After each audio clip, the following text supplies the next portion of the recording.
Saint Jean. En ce temps-là, les yeux levés au ciel, Jésus priait ainsi. Père Saint, je ne prie pas seulement pour ceux qui sont là, mais encore pour ceux qui, grâce à leurs paroles, croiront en moi. Que tous soient un, comme toi, Père. Tu es en moi et moi en toi. Qu'ils soient un en nous eux aussi, pour que le monde croie que tu m'as envoyé. Et moi, je leur ai donné la gloire que tu m'as donnée. Pour qu'ils soient un comme nous sommes un, moi en eux et toi en moi, qu'ils deviennent ainsi parfaitement un, afin que le monde sache que tu m'as envoyé et que tu les as aimés comme tu m'as aimé.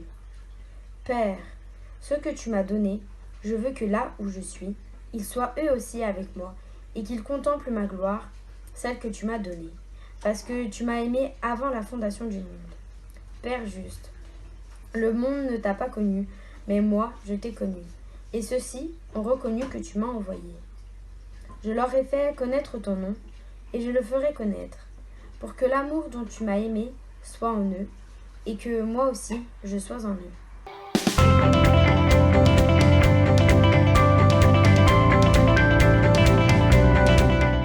Merci Tissina pour ta lecture.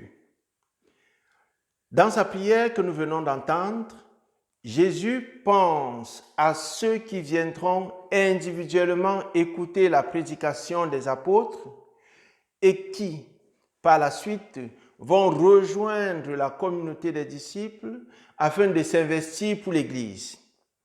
Il s'agit d'une marche linéaire qui part de l'individu pour la communauté dans laquelle l'homme est naturellement destiné à vivre. L'Église est le thème final de cette marche de l'homme, car il y a d'abord l'individu, ensuite une communauté qui rassemble plusieurs individus et enfin la communauté, c'est-à-dire l'Église en tant que rassemblement des fractions individuelles et communautaires. Jésus prie pour l'unité de l'Église, que l'Église soit une, qu'il n'y ait pas de division, qu'il n'y ait pas de dispute. Comme dans toutes les institutions, l'unité dans l'Église n'est pas facilement acquise. Les humains sont très différents les uns des autres, avec des personnalités, des caractères qui sont parfois si forts et tellement différents, si bien que leur rencontre produit souvent des étincelles. C'est pareil pour l'État qui est une institution contractuelle et donc humaine, même si certaines personnes lui confèrent une sacralité transcendantale. C'est aussi le cas pour la famille qui est une institution purement divine. Toutes les institutions sont à l'épreuve du paradoxe entre l'idéal qu'elles se proposent et la réalité qui s'impose. Pour résoudre ce problème, Jésus, comme beaucoup de maîtres de son temps, a initié ses apôtres à la gestion de ce paradoxe. Par contre, il est allé un peu plus loin en priant pour eux, en priant pour l'Église. La vie en Église est très difficile. Quand bien même nous nous efforçons de respecter le projet de notre Seigneur, les choses ne sont pas toujours simples. L'Église est le refuge des pécheurs. Certains d'entre nous nous disent qu'ils sont dans l'Église, mais ils ne sont pas pleinement. Ils sont à l'intérieur seulement avec un pied, tandis que l'autre pied reste dehors. Parmi ces personnes, il y a des uniformistes qui s'imaginent que le principe vital de l'Église, c'est l'égalité ou l'uniformité. Ceux-là ont oublié que la recherche effrénée de l'uniformité nous rend rigides. Et quand on est rigide, trop rigide, on se ferme à la liberté que donne l'Esprit Saint. L'autre pied dehors est celui qui nous amène, par exemple, chez les divins, chez les marabouts, dans les ordres ésotériques ou dans les pratiques magico-religieuses. On est avec Dieu et on est contre Dieu. On est pour l'Église et on est contre l'Église.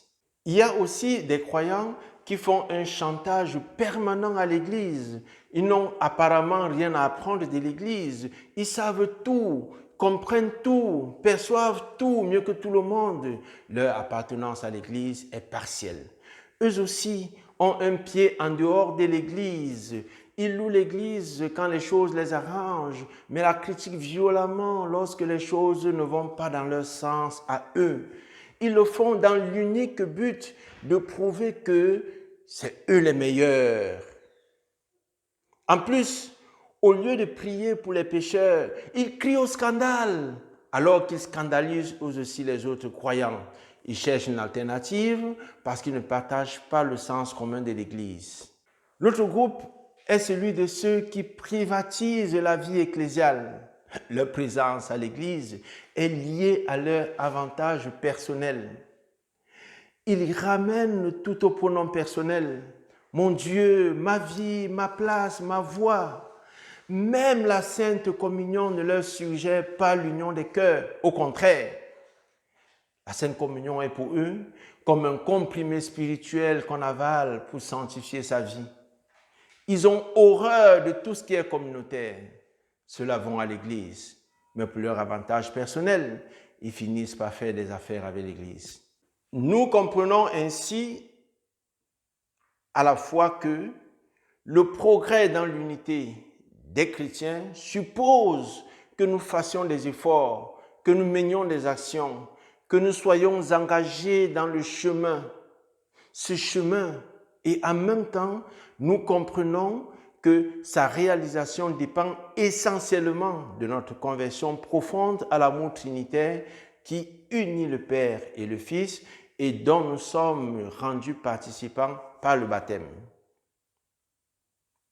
Bonne journée et à demain.